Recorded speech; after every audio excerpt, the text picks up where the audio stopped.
وعلى آله وصحبه أجمعين. أما بعد قال الله تعالى في كلامه المجيد أعوذ بالله من الشيطان الرجيم بسم الله الرحمن الرحيم. ربنا وابعث فيهم رسولا منهم يتلو عليهم آياتك ويعلمهم الكتاب والحكمة ويزكيهم إنك أنت العزيز الحكيم. صدق اللہ العظیم. قابل صدر احترام مہمانان گرامی، محترم ثاقب رفیق صاحب صدر Rawalpindi chamber of commerce and industry, Arif Shirazi صاحب امیر جماعت اسلامی ضلع راولپنڈی، عثمان آکاش بھائی قیم جماعت اسلامی ضلع راولپنڈی اور دیگر مہمانان گرامی، میں کوشش کروں گا بہت ہی مختصر وقت میں 3 حصوں میں اپنی بات کو مکمل کر سکوں. پہلا حصہ میری گفتگو کا ہوگا آج کا دن یعنی عالمی یوم اساتذہ اس حوالے سے، اور دوسرا حصہ ہوگا آج کی تقریب یعنی تکریم اساتذہ کی جو تقریب منعقد کی جا رہی ہے اس کے پس منظر کے حوالے سے، اور تیسرا حصہ ہوگا اساتذہ کی ذمہ داری اور آفاق کیا کام کر رہا ہے اس حوالے سے. انتہائی مختصر کرنے کی کوشش کروں گا. عالمی یوم اساتذہ جیسا کہ ہمارے معاشرے میں پوری دنیا کے اندر خاص طور سے جو غالب تہذیب ہے اس کا یہ ایک تحفہ ہے کہ وہ مختلف حوالوں سے دن منانے کا اہتمام کرتا ہے اور اس خاص دن پر محدود کرتا ہے چیزوں کو، افراد کو، شخصیات کو، واقعات کو. لیکن ہماری کوشش یہ ہوتی ہے کہ ہم اس موقع پر جو اس کا بہتر پہلو ہے، جو اس کا قابل عمل پہلو ہے، جو اس کا قابل تحسین پہلو ہے، اس کو سامنے لایا جائے. یہ جو دنیا کے اندر اقوام متحدہ سے متعلق ادارے ہیں وہ جو بھی دن مناتے ہیں وہ ایک خاص تناظر میں مناتے ہیں. جیسا کہ یونیسکو جس کا تعلق تعلیم، سائنس اور ثقافت سے ہے، وہ ایک انٹرنیشنل لٹریسی ڈے مناتا ہے 8 ستمبر کو، کہ جس کا مقصد خواندگی کی شرح کو بڑھانے کے حوالے سے لوگوں کو ان کے اندر احساس بیدار کرنا، قوموں کے اندر احساس بیدار کرنا، حکومتوں کے اندر احساس بیدار کرنا. اسی طریقے سے 5 اکتوبر کا عالمی یوم اساتذہ یہ بھی یونیسکو کا عالمی دن ہے کہ جو 1994 سے منایا جا رہا ہے پوری دنیا کے اندر. مختلف ممالک اس کو مختلف تاریخوں میں بھی مناتے ہیں لیکن جو یونیسکو نے مقرر کیا ہے وہ 5 اکتوبر کا دن ہے. اور اس دن کو اس کا ایک تاریخی پس منظر ہے. وہ یہ کہتے ہیں کہ انہوں نے اساتذہ کے مقام کے حوالے سے، اساتذہ کے حقوق کے حوالے سے اور اساتذہ کے فرائض یعنی ان کی ذمہ داریوں کے حوالے سے کوئی ایک چارٹر، کوئی ایک معاہدہ کسی اور آرگنائزیشن کے ساتھ کیا. اس معاہدے کی یاد میں یہ ایک دن منایا جاتا ہے. تو اس میں بنیادی طور پر یہ 3 چیزیں ہیں: اساتذہ کا مقام، اساتذہ کے حقوق اور اساتذہ کے فرائض. دنیا بھر میں حقوق کے حصول کے لیے لاکھوں جتن کیے جاتے ہیں. بے شمار افراد، تنظیمیں، ادارے، یونینز، لوگ حقوق کے حصول کی جدوجہد کرتی ہیں، اس کے لیے مطالبات کرتے ہیں. ہر طبقہ زندگی کے لوگ حقوق کی بات کرتے ہیں. کتنے ادارے دنیا کے اندر ایسے ہیں، کتنی تنظیمات ایسی ہیں کہ جو فرائض کی یاد دہانی کے لیے کام کرتی ہیں. اللہ کا لاکھ لاکھ احسان ہے اور اس کی توفیق سے ممکن ہوا ہے کہ آفاق نے عالمی یوم اساتذہ کو پچھلے 1 دہائی سے زیادہ کے عرصے میں اس خاص مقصد سے منسلک کیا ہے کہ ہم اساتذہ کو ان کی ذمہ داریاں یاد دلائیں، ان کے فرائض ان کے ذہن نشین کرائیں اور معاشرے کو بھی یہ احساس دیں کہ استاد کو کیا مقام دینا ہے، اور طلباء کے اندر بھی یہ احساس بیدار کریں کہ وہ اساتذہ کی تکریم کس طریقے سے کریں اور یہ ان کی بنیادی ذمہ داری ہے. اس حوالے سے ہماری بڑی شاندار روایات ہیں. بعض مصنفین نے، محققین نے بر صغیر پاک و ہند کے نظام تعلیم کے اوپر کتابیں لکھی ہیں، جن میں ایک معروف نام مناظر احسن گیلانی کا ہے. پروفیسر خورشید احمد صاحب نے کچھ چیزیں اس حوالے سے لکھی ہیں. روایت کے عنوان سے یہ پورا ایک باب ہے ان کی کتاب کا. وہ اس میں ایک ذکر کرتے ہیں استاد اور شاگرد کے تعلق کا. یہ جو طلباء کی ذمہ داری کا ذکر آیا تو میں نے اس مناسبت سے یہ بات آپ کے سامنے رکھنا چاہتا ہوں. تذکرہ علماء ہند ایک کتاب ہے جس میں حکیم علی گیلانی، اس زمانے کے کوئی استاد ہوں گے، ان کا ذکر آتا ہے کہ وہ درس بھی دیتے تھے اور طلباء کے بغیر کھانا نہیں کھاتے تھے، اور ان کو کسی اور جگہ سے بہت اچھی پیشکش ہوئی، بہت زیادہ بڑی تنخواہ پر پیشکش ہوئی، تو اس کا جواب انہوں نے یہ دیا کہ میرے ساتھ 100 طلباء ہیں کہ جن کی تدریس کی ذمہ داری میرے اوپر ہے، جب تک ان کے قیام و طعام کا کوئی بندوبست نہیں ہو جاتا میں ان کو چھوڑ کر نہیں جا سکتا۔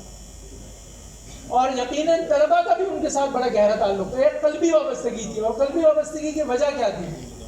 وہ صرف بچوں کے، طلباء کے معیار تعلیم کو بلند نہیں کرتے تھے، وہ ان کے معیار اخلاق کو بلند کرنے کی فکر کرتے تھے۔ یہ استاد کی بنیادی ذمہ داری ہے، اس لحاظ سے ہم یہ دن منعقد کرتے ہیں۔ اور جیسا کہ میں ذکر کر رہا تھا یونیسکو ہر سال ایک خاص تھیم طے کرتی ہے کہ اس تھیم کے تحت اس دن کو منایا جائے گا۔ اس حوالے سے بھی جو اس سال کا تھیم ہے اس کا تعلق بھی اساتذہ سے ہے، The transformation of education begins with teachers، کہ ایجوکیشن کے اندر جو تغیر آئے گا، کہ جو تبدیلی آئے گی، وہ اس کا نقطۂ آغاز جو ہے وہ اساتذہ ہیں۔ گفتگو کا دوسرا حصہ آج کی تقریب کے حوالے سے ہے، جس کے حوالے سے میں نے کچھ بات کی۔ ہم نے تقریباً 2010 سے 11 میں یونیسکو کے تعاون سے ایک تقریب منعقد کی تھی اس حوالے سے، اور اس میں آج جو ایک سیگمنٹ تھا کہ بہت سینئر لوگ کہ جنہوں نے 70s میں 80s میں تدریس کا آغاز کیا، ان کی تکریم کے لیے، ان کو ایک اعزاز دینے کے لیے اور لوگوں کے لیے ان کو ایک مثال کے طور پہ پیش کرنے کے لیے ایوارڈ سیریمنی کی جائے۔ تو ہم نے اس وقت یونیسکو کی جو کنٹری ریپرزینٹیٹیو تھیں وہ بھی تشریف لائی تھیں، اور ہم نے اس سلسلے کا آغاز کیا۔ اس کے بعد ہم مختلف حوالوں سے یہ پروگرام کرتے رہے۔ میرے دوست اور ساتھی یہاں موجود ہیں، عبدالسلام بھائی، ان کے ساتھ مل کر ہم غزالی ایجوکیشن ٹرسٹ کے ساتھ مل کر ایک واک کرتے تھے، بچے واک کرتے تھے مین جناح ایونیو پر، اور متعدد برس ہم یہ کام کرتے رہے۔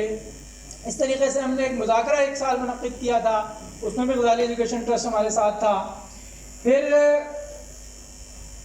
یہ سلسلہ شروع ہوا کہ اساتذہ جو ہیں نجی اداروں کے، ان کی تحسین کا بندوبست کیا جائے، ان کی تکریم کا بندوبست کیا جائے، ان کو ایک سمبل دیا جائے کہ ہم ان کی جو کارکردگی ہے اس کو تحسین کی نگاہ سے دیکھتے ہیں۔ اور اس کے لیے ہم نے بالکل ایک کرائٹیریا بنایا۔ وہ کرائٹیریا ہم اس کے اوپر خود اس کو ایویلیٹ نہیں کرتے، بلکہ اسکول کا سربراہ جو ہے وہ ذمہ دار ہے، وہ ایویلیٹ کرتا ہے اس دیے ہوئے کرائٹیریا کے اوپر کہ کون میرے اسکول کا بہترین استاد ہے، اور پھر وہ اس تقریب میں تشریف لاتے ہیں۔ اور یہ سلسلہ بھی تقریباً 8-10 سال سے پورے پاکستان کے اندر جاری ہے۔ آج اس وقت جب ہم یہاں بیٹھے ہیں تو باغ آزاد کشمیر میں ایک واک اس حوالے سے منعقد کی جا رہی ہے، کل لٹک میں اسی نوعیت کی ایک تقریب ہوگی، کچھ دن بعد واگنڈ میں ایک تقریب منعقد ہوگی۔ اسی طریقے سے آزاد کشمیر کے مختلف اضلاع میں اور پاکستان بھر میں اسی وقت گلگت بلتستان قراقرم یونیورسٹی کے اندر ایک بہت بڑی تقریب جس میں چیف سیکرٹری صاحب موجود ہیں، وائس چانسلر صاحب موجود ہیں، وہ اس وقت منعقد ہو رہی ہے۔ تو یہ الحمدللہ ہمارے پیش نظر جو چیز ہے کہ ان کو اساتذہ کو ان کی ذمہ داریوں سے آگاہ کیا جائے۔ تیسرا حصہ میری گفتگو کا کہ آفاق کا ذکر یہاں پہ عثمان آکاش بھائی نے بھی کیا، عارف شراجی صاحب نے بھی کیا، کہ ہم ٹیکسٹ بک کے کریکولم کے مطابق ٹیکسٹ بک کو تیار کرتے ہیں، اس ٹیکسٹ بک کے مطابق پڑھانا کیسے ہے اس کے لیے لیسن پلان بناتے ہیں، وہ لیسن پلان اساتذہ تک پہنچاتے ہیں، ٹیچرز کی رہنمائی کے لیے ٹریننگ کا اہتمام کرتے ہیں، بچوں کی کردار سازی کے لیے کیمپس کا انعقاد کرتے ہیں، اور یہ مختلف سرگرمیاں ٹیچرز کے لیے، پرنسپلز کے لیے اور بچوں کے لیے۔ اور بنیادی طور پر ہمارے پیش نظر کیا ہے؟ ہمارے پیش نظر ہے کہ ایسی نسل کو پروان چڑھانا ہے کہ جو اسلام اور پاکستان کی وفادار ہو، کہ جو بڑوں کا احترام کرنے والی ہو، کہ جو چھوٹوں سے شفقت سے پیش آنے والی ہو، اور جو سب سے بڑی چیز یہ ہے کہ وہ دوسروں کے لیے جینا اور دوسروں کے لیے سوچنا اور دوسروں کے لیے کام کرنا وہ اپنے لیے فخر سمجھتے ہیں۔ اس موقع پہ مجھے اپنے ایک دوست یاد آتے ہیں۔ 8 اکتوبر 2005 کو جب پاکستان کے کچھ حصوں میں زلزلہ آیا تھا تو کراچی سے بہت سارے لوگ آئے، پورے پاکستان سے آئے، تو کراچی سے ہمارے ایک دوست بالا کوٹ گئے، اور ان کو ان کے ذمہ داران نے جو بھی کام کہا وہ انہوں نے کام وہاں شروع کیا۔ وہ کام کرتے رہے، کئی مہینے وہ وہاں سرو کرتے رہے، یہاں تک کہ انہوں نے اسی کو اپنا مسکن بنا لیا۔ وہ بالا کوٹ اور مانسہرہ میں ہی رہے، اور وہیں کام کرتے انہوں نے بالآخر اس کو اپنا پروفیشن بنا لیا، اور آج وہی نوجوان ہمارے دوست ہیں، ساتھی ہیں۔ الخدمت کا جو ہیلتھ کا چیپٹر ہے، الخدمت فاؤنڈیشن، ہیلتھ فاؤنڈیشن، اس کے مینیجنگ ڈائریکٹر ہیں، اور انہوں نے 2005 میں اس سفر کا آغاز کیا تھا کہ میں نے ان لوگوں کی خدمت کرنی ہے کہ جو اس وقت متاثر ہیں۔ اور آج بھی آپ دیکھ لیں پورے پاکستان کے اندر جو کیفیت ہے کہ لوگ پوری دنیا سے لوگ خدمت کے لیے آ رہے ہیں، ممالک خدمت کر رہے ہیں، لوگ خدمت کر رہے ہیں، اسکول خدمت کر رہے ہیں، فنڈز جمع کر رہے ہیں اور سیلاب زدگان کی مدد کر رہے ہیں۔ یہی جذبہ ہم چاہتے ہیں کہ نئی نسل کے اندر پروان چڑھے، اس نفسا نفسی کے دور کے اندر، اس دور میں کہ جب سوشل میڈیا اپنی تمام تر غلاظتوں کے ساتھ موجود ہے اور ہمارے گھروں کے اندر موجود ہے، نئی نسل اس کا شکار ہو چکی ہے۔ منشیات کے حوالے سے خبریں آپ لوگ پڑھتے ہیں، کس طریقے سے تعلیمی اداروں کے اندر تک وہ گھس چکی ہے۔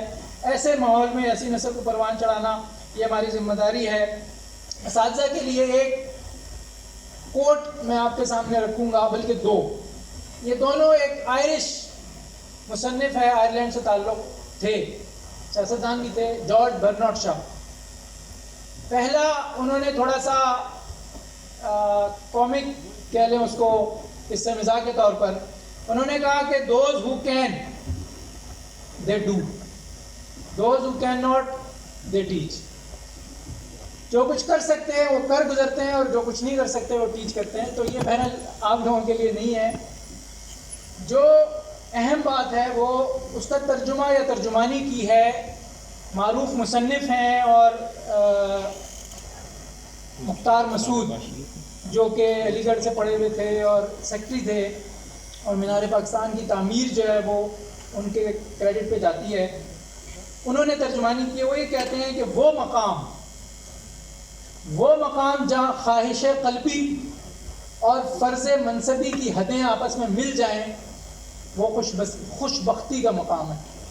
یعنی آپ چاہتے کیا ہیں اور آپ کا پروفیشن کیا ہے، آپ کا منصب کیا ہے، اس کے اگر یہ دونوں چیزیں آپس میں مل جائیں۔ اور کبھی میں یہ سوچتا ہوں کہ ہمیں زمانہ طالب علمی سے یہ ایک تصور تھا اور یہ ایک ذہن میں بات بٹھائی گئی تھی ہمارے گھروں سے کہ اس معاشرے سے برائی کا خاتمہ کرنا ہے، اور ہمیں جب ہم پڑھائی سے فارغ ہوئے تو ایسا ادارہ ملا کہ جو اسی کام کو تعلیمی اداروں کے اندر کر رہا ہے۔ تو الحمدللہ میں اپنے طریقے تو یہ سمجھتا ہوں، تحدیث نامت کے طور پہ یہ ذکر کرنا ضروری سمجھتا ہوں کہ اللہ تعالیٰ نے اس بات کو میرے لیے پورا کیا، اور ہمارے دوست جو یہ کام کر رہے ہیں ہمارے لیے اس بات کو پورا کیا کہ ہمارا فرض منصبی بھی یہ ہے کہ ایک ایسی نسل کو پروان چڑھایا جائے جس کا میں ذکر کیا، اور ہماری خواہش قلبی بھی یہ تھی۔ تو یہ خوش بختی ہے۔ میں یہ سمجھتا ہوں کہ اگر یہ سوال کیا جائے کہ آپ میں سے کتنے لوگوں نے کبھی بچپن میں سوچا تھا کہ اپنے والدین سے کہا تھا کہ ہم ٹیچر بنیں گے، تو شاید بہت تھوڑے لوگ ایسے ہوں۔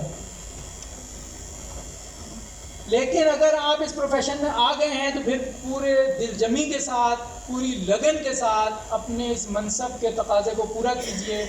اور یہ جو بات ہم کہہ کے گزر جاتے ہیں کہ یہ معلمی جو ہے وہ کار نبوت ہے، یہ اتنی آسان بات نہیں ہے۔ یہ بات کہتے ہوئے رونگٹے کھڑے ہوتے ہیں، لیکن یہ ایک بہت بڑا اعزاز بھی ہے کہ اگر حسن نیت کے ساتھ، خلوص نیت کے ساتھ یہ کام کیا جاتا رہے تو آپ کی ٹیچنگ کا ہر لمحہ عبادت ہے اور آپ کار نبوت کے ساتھ جڑے ہوئے ہیں۔ لیکن اگر اس کے اندر خیانت کی جائے گی تو پھر ہمیں اپنے انجام سے بھی باخبر رہنا چاہیے۔ آپ سب لوگوں کا بہت شکریہ۔